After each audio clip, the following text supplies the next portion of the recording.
Class 11th में आप समुच्चयों का संघ देखेंगे, यूनियन ऑफ सेट्स। और मैं पिछले लेक्चर में आपको समुच्चयों का रिप्रेजेंटेशन ये सारी चीज़ें बताए थे। आप यहाँ पर यूनियन ऑफ सेट्स पढ़ेंगे, जो बहुत ही इम्पोर्टेंट टॉपिक है यूनियन ऑफ सेट्स।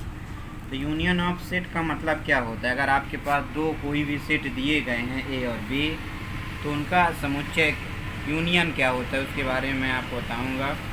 तो यूनियन को हम लोग प्रदर्शित करते हैं। इसे हम लोग प्रदर्शित करने का जो तरीका होता है, अगर आपके पास दो सेट दिए गए हैं तो यान ए यूनियन बी, ये लिखने का तरीका होता है। और इसको जो सांकेतिक भाषा में हम लोग लिखते हैं, ये होता है x such that x belongs to A या x belongs to B. X such that x belongs to A या एक्स बिलोंग्स टू बी। इसका मतलब समझे, यूनियन का मतलब होता है कि अगर आपके पास दो सेट ए और बी दिए गए हैं, तो ए का प्रत्येक अवयव और बी के दोनों के अवयव को हम लोग देखेंगे, दोनों के एलिमेंट को देखेंगे। और जो यूनियन होता है, तो जो कॉमन होता है, दोनों में जो कॉमन होता है तो उसको आपको लिखना है। कॉमन का मतलब होता है उभयनिष्ठ। जो कॉमन होता है उसको तो हम लिखते हैं, बाकी जो एक बार आता है तो उसको लिखना ही लिखना है। फॉर एग्जांपल मैं आपको बता रहा हूँ। फॉर एग्जांपल हमारे पास जैसे ए बराबर आपके पास कोई भी सेट ऐसे दिया है 1 2 3 4, और बी बराबर आपके पास दिया है मान लीजिए 4 6 8, और इसका आपको यूनियन लिखना है ना। आप देखेंगे इसमें कॉमन कितना है, 4 दोनों में है, तो उसको सिर्फ एक बार ही लिखना है। कितनी बार लिखना है? एक बार लिखना है। बाकी जो टर्म एक एक बार आते हैं तो उनको पूरे को लिखना है। उसी को हम लोग क्या बोलते हैं? यूनियन बोलते हैं। तो यान ए यूनियन बी बराबर जो हमारे पास होगा 1 2 3 4 6 और 8। और सबसे बड़ी चीज़ यूनियन का मतलब ये होता है कि अगर आपके पास दो समुच्चय ए और बी दिए हैं, तो ए का प्रत्येक ए के सभी अवयव तथा बी के सभी अवयव शामिल हों, और उभयनिष्ठ अवयव जो होते हैं दोनों समुच्चय के, वो भी शामिल होने चाहिए। मतलब ए के तो पूरे अवयव होने चाहिए और बी के भी अवयव होने चाहिए, और जो दोनों में कॉमन है वो तो होना ही चाहिए, है ना। इसी को हम लोग क्या बोलते हैं? यूनियन बोलते हैं, है ना। एक आध दो क्वेश्चन और लेकर हम लोग समझते हैं। एक आध दो क्वेश्चन जैसे मान लीजिए हमारे पास एक्स बराबर दिया है 1 3 5, और y बराबर हमारे पास कितना दिया गया है 7 8 और 9। तो इसका आपको यूनियन निकालना है। तो जो इसका हम यूनियन निकालेंगे, यान x यूनियन y। यूनियन का मतलब होता है संघ, और संघ का मतलब होता है साथी, जो ग्रुप में होता है ना। अब देखो यहाँ पर जो कॉमन है, इसमें तो कोई कॉमन नहीं है। जब कॉमन नहीं है तो दोनों का जो एलिमेंट होता है उसी को हम लोग लिख देते हैं। हो जाएगा 1 3 5 7 8 9। अगर कॉमन टर्म नहीं है तो उसको हम लोग डायरेक्टली दोनों का एलिमेंट जो होता है उसी को लिख देते हैं। उसी को हम लोग क्या बोलते हैं? यूनियन बोलते हैं, है ना। फिर अगला जैसे मान लीजिए एक आध क्वेश्चन और फॉर एग्जांपल में ले रहा हूँ। अगर ए बराबर आपके पास दिया गया है 2 4 6 8, और बी बराबर मान लीजिए 6 8 10 और 12, तो आपको यूनियन निकालना है। तो यान ए यूनियन बी। यान का मतलब होता है एलिमेंट जो इसमें दिए गए हैं, number of element A union B.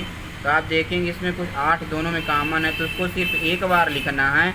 बाकी जो टर्म एक एक बार आते हैं तो उनको लिखना ही लिखना है।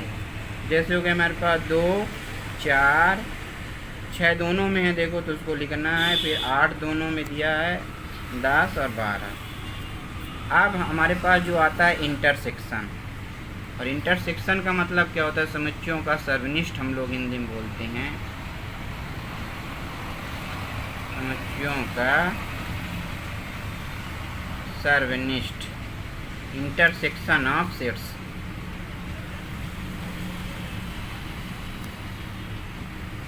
Intersection of sets. और जो इंटरसेक्शन ऑफ सेट होता है, जिसे यूनियन का मतलब यह होता है या, लेकिन जो सर्वनिष्ठ का मतलब होता है और एंड जिसको बोलते हैं। तो अगर इसको जो यान ए इंटरसेक्शन बी, इंटरसेक्शन मतलब यूनियन का जो उल्टा होता है। तो यहाँ पर हम लिखने का जो तरीका होता है मैथमेटिकल रूप में लिखते हैं x such that x belongs to A और एक्स बिलोंग्स टू बी, मतलब जो दोनों में बिलोंग करना चाहिए, जो दोनों में मतलब सेट ए में भी बिलोंग करना चाहिए और सेट बी में भी बिलोंग करना चाहिए। जो दोनों में बिलोंग करता है, दोनों में स्थित होता है, उसी को हम लोग इंटरसेक्शन कहते हैं ना। तो जैसे मान लीजिए आपके पास कोई सेट ए ऐसे दिया गया है 1 2 3 4 और दूसरा सेट आपके पास जैसे दिया है 4 6 8, है ना। तो इन दोनों का जो इंटरसेक्शन होता है यानी ए इंटरसेक्शन बी, जो दोनों में हो, ए में भी हो बी में भी हो, जैसे 4 दोनों में दिया है तो इसका जो इंटरसेक्शन हुआ कितना होगा हमारे पास 4 होगा। तो कहने का मतलब अब इनको अगर आपको वेन आरेख में रिप्रेजेंट करना है तो वेन आरेख का मतलब ये होता है जैसे इसको हम लोग आयत में लिखते हैं, बाकी जो आपके पास सेट दिए होते हैं तो इसको जो रिप्रेजेंट करने का तरीका होता है जैसे सेट ए आपके पास कुछ भी दिया हो और सेट बी कुछ भी दिया हो, तो इन दोनों सेट में सेट ए और बी में ये जो कॉमन पार्ट आता है उसी को हम लोग क्या बोलते हैं इंटरसेक्शन बोलते हैं। आप जैसे आप यूनियन को देखें, अगर इसी को आपको ग्राफिकल रिप्रेजेंट करना हो तो आप कैसे करेंगे, आपके पास मान लीजिए दोनों सेट हैं, इसमें पूरा ए का पूरा पार्ट होगा, बी का जो इंटरसेक्शन वाला होगा वो पूरा पार्ट आपको लिया जाएगा, है ना। इसको हम लोग क्या बोलते हैं यूनियन बोलते हैं। तो ये हमारे पास यूनियन को रिप्रेजेंट करने का एक तरीका होता है ना, इसको हम लोग वेन आरेख कहते हैं। वेन आरेख में यूनियन को ऐसे रिप्रेजेंट करते हैं और इंटरसेक्शन को हम लोग ऐसे रिप्रेजेंट करते हैं। ये बहुत ही महत्वपूर्ण टॉपिक होता है जिसको आप बहुत अच्छे से समझेंगे। तो क्लास 11th में आप हमारे चैनल को सब्सक्राइब करें, लाइक करें और कमेंट करें। धन्यवाद।